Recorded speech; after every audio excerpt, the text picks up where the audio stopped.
کوئی بھی رشتہ ماں کا مقابلہ کرنے کے قابل نہیں ہے۔ روایت ہے کہ ایک نبینہ ماں ہسپتال میں اپنے بیٹے کے بیڈ کے قریب بیٹھی رو رہی تھی کہ اچانک ایک فرشتہ نمودار ہوا اور اس نے عورت سے کہا، اے خاتون، میں اللہ کی جانب سے آیا ہوں۔ اللہ چاہتا ہے کہ آپ کی کوئی ایک آرزو پوری کرے۔ اب بولو، تم اللہ سے کیا چاہتی ہو؟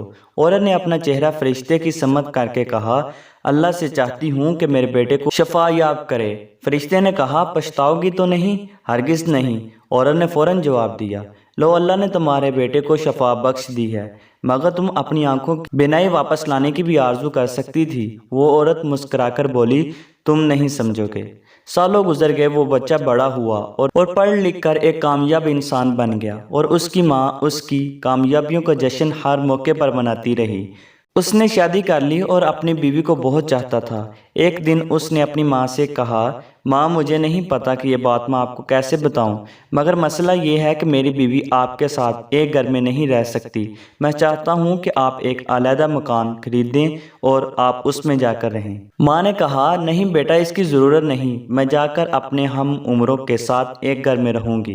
یہ کہہ کر وہ بیٹے کے گھر سے نکل گئی اور ایک کونے میں بیٹھ کر رونے لگی۔ وہی فرشتہ پھر نازل ہوا اور کہنے لگا، اے ماں، دیکھ لیا آپ کے بیٹے نے آپ کے ساتھ کیا سلوک کیا؟ آپ پچھتا رہی ہو، چاہتی ہو کہ اسے بدوا دو۔ نہ میں پشیماں ہوں اور نہ اسے بدوا دینا چاہتی ہوں۔ تم کبھی ان باتوں کو نہیں سمجھو گے، لیکن ایک مرتبہ اللہ تم پر پھر مہربان ہو رہا ہے اور تمہاری ایک آرزو پوری کرنا چاہتا ہے۔ میں جانتا ہوں کہ تم اپنی آنکھوں کی بینائی واپس لینا چاہتی ہو۔ کہو، کیا میرا اندازہ درست ہے؟ ماں پھر پورے اطمینان سے کہا، نہیں۔